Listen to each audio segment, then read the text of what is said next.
probably one of the rarest things we've got in this auction is this amazing rain gauge made by the very well known firm of instrument makers Negretti and Zambra. During the 19th century, a lot of Italian craftsmen came over to this country, and they sort of almost cornered the market in scientific instrument making. And the vast majority of 19th century barometers and other instruments for measuring the weather were made by Italian craftsmen, and this one is no exception. It dates to around 1900, and it's really the first one we've seen in a very, very long time. The way it works is that the water, the rain, falls and gathers in this area at the top, and then I'm going to take the lid off so I can show you how the mechanism works. It's made it extremely well made copper case, and then I'll show you. This is like something out of Blue Peter, but I'm going to show you using a bit of water.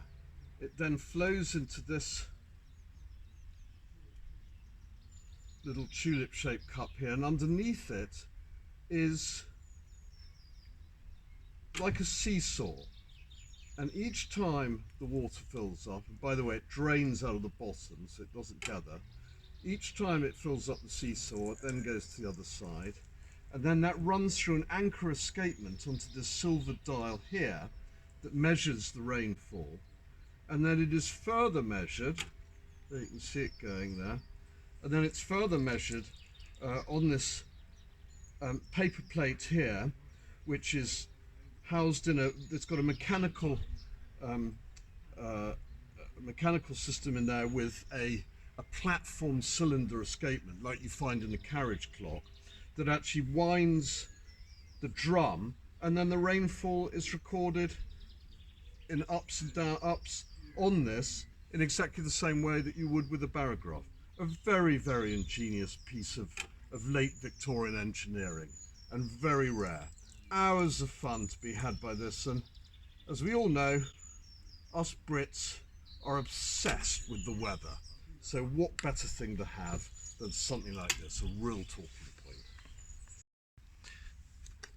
In fact, the only other one I've seen like this is actually in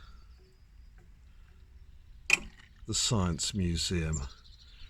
So very rare. There there's the silver dial with an anchor escapement to the top, and there's the mechanical drum driven by a wind-up cylinder escapement.